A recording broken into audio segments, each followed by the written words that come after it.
It's been a few months since you finished up your football career, settling into life after football. Just what's that been like for you?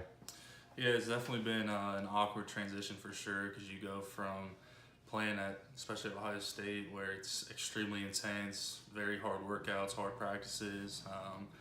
But I think like the main thing that's been weird is one being away from that, having that set schedule all the time, but then just being around like we had 85 scholarship players of all elite dudes, like just kids that are in that top tier elite gene pool that all are pretty much on a path to reach like great things, go to the NFL. And I think that that's one thing that you start to notice in the real world is that I felt like I was just around people that were very driven, very elite, that wanted to work hard. And in the real world, there's just a lot of lazy people, like a lot of average people. And so that was just very hard for me to adjust to, is that now I'm not around people all the time that are on a common driven goal to A, win a national championship, and B, get to the next level and make millions. What are you doing now? I know you've been working with Anthony Schlegel a bit and doing some stuff right here in Columbus. What have you been up to? Yeah, so when I got done, I definitely took like a month to myself and was, just working out and trying to lose some of that lineman weight. I lost like 25 pretty quick, which was good. I did like a 30-day cleanse and just eating right and working out. And then it started to get boring after about 5 weeks of that, just working out and sitting around while I was finishing up my second degree in family finance. So I was like, man, I need to start reaching out to some of these connections that I made for sure and get something on the road because I'm pretty bored. So I started getting on my LinkedIn and just responding back to messages I was getting, because that was like the cool thing about being at Ohio State is everyone wants you to be a part of their organization because they know what you come from and that you're going to be a hard worker, on time, very disciplined. And then just I really took advantage of the Real Life Wednesday thing, especially being that I kind of was injury prone a lot, so I kind of had to figure it out quick that there's a chance that football wasn't going to be my end all be all at the end of the day, that I needed to make sure that I'm more than just Brady Taylor, the football player.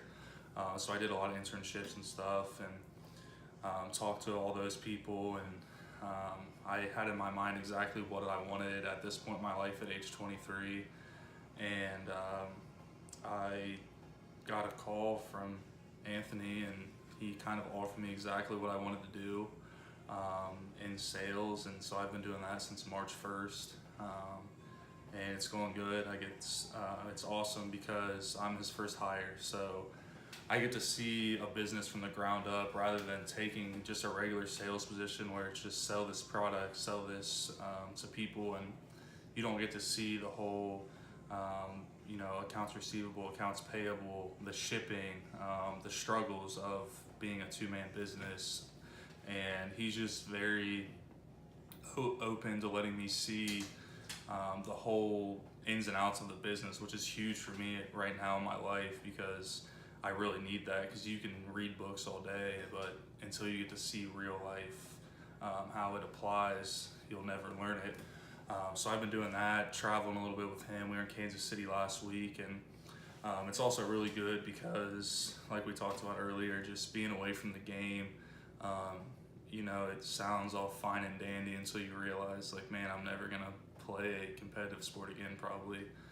Maybe like softball or something, like slow pitch softball. So that really hit me, and it's been like kind of hard to deal with mentally for sure. But being in a position where I get to still talk to college coaches and talk to even like NFL coaches, we're in 20 NFL teams now, and talk to people that are around the sport, it makes you feel like you're still kind of tied to it and close, but you're also working. So it's a really cool opportunity to kind of stay around the sport. So what exactly is it that you guys sell? Yeah, so we have two products now. The first one's the different striking machine, which was developed after Coach Meyer went to the 2013 National Championship game. He was kind of trying to figure out what the it factor was for Alabama and Notre Dame, like why were they there? He came up with this idea of the difference of proper hand striking, which is really what it all boils down to in football, is the basic, essential fundamental of the game. And So he was given the task after Chris Ash made the drill of the difference of hand striking, which we did before practice, of making a mechanism to get that competitive repetition, muscle memory.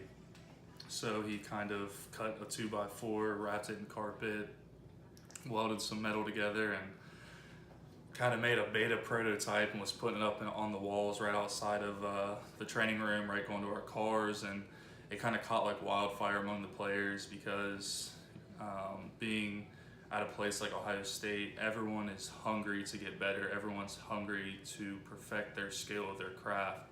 And so when they saw something that could do it almost effortlessly and do it in times where, you know, you're usually just walking to your car and throwing your bag in the back, but I just hit it 20 times and got 20 more strikes of football repetition.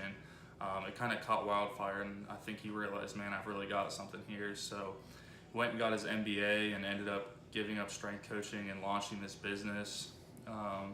He's gotten into, we're in about 80 Division I colleges now, including Ohio State, obviously, but also, you know, Clemson, Texas, some of your Georgia, some of your top tier programs, and then also 20 NFL teams. And so now my main focus is really starting to get these into high school market especially, but I mean there's a lot of Division II, Division III colleges, but especially Ohio high schools because I played here.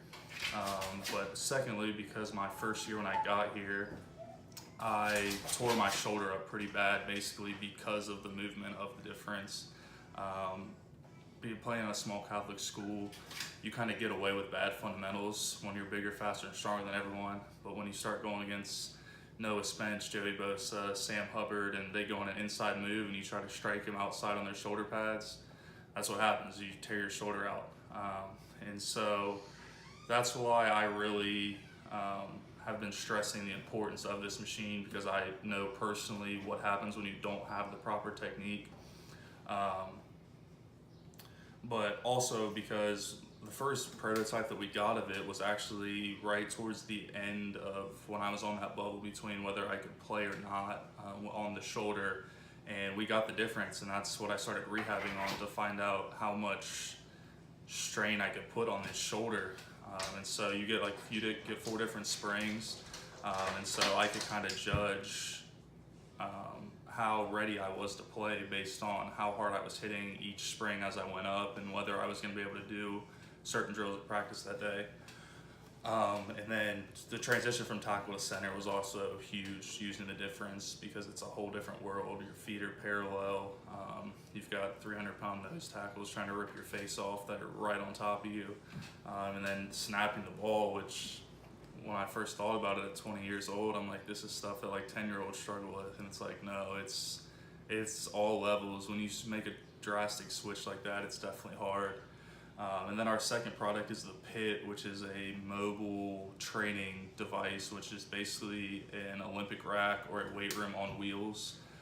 Pretty much any attachment or exercise you can do in a weight room, you can attach to this, and it's on wheels and mobile. So the idea of that kind of came because he was the Pit coach while he was here, which is guys that are either injured or banged up or not practicing for various number of reasons. And it used to be we'd practice at either Ackerman or Coffee Fields, and you know the GAs and interns would have to take like 4 U-Haul fulls of stuff over to the field and drop it down. Well, he kind of came up with this idea of the Pit, and rather than having kids like 400 yards away from where their teammates were at, this gave an opportunity for injured players who are already probably in a bad state of mind because they're away from the game, but they can feel close to their teammates, just drop it down close to the field and do all their training or do all their lifting right there. So 2 really beneficial products, especially for the football market, but other sports as well. I know that Urban Meyer specifically mentioned you by name. I think it was before the Rose Bowl, and he was talking about Real Life Wednesdays and just saying how you were someone who had really taken advantage of that and benefited from that. Now that you're in the real world and you're kind of seeing it for the first time, what are the biggest things that you realize you've taken away from Real Life Wednesdays that have helped you now in real life? Yeah, it's definitely different because I think Coach Meyer thought I did a lot of hospitality stuff, whether it be hotels or restaurants while I was in college. That's definitely what I thought I was going to do coming out.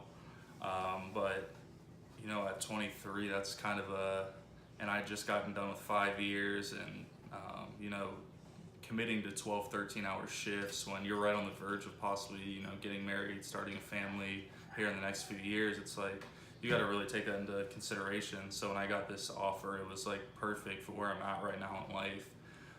But I think the biggest thing that I learned from Real Life Wednesdays is one, that people want to hire, especially in Ohio, like being a Buckeye and playing for Coach Meyer, they know the culture that's kind of gotten ingrained into you, that you're going to get the work done, you're going to be on time, you're going to be prompt, you're going to be disciplined, and people want a piece of that culture however they can.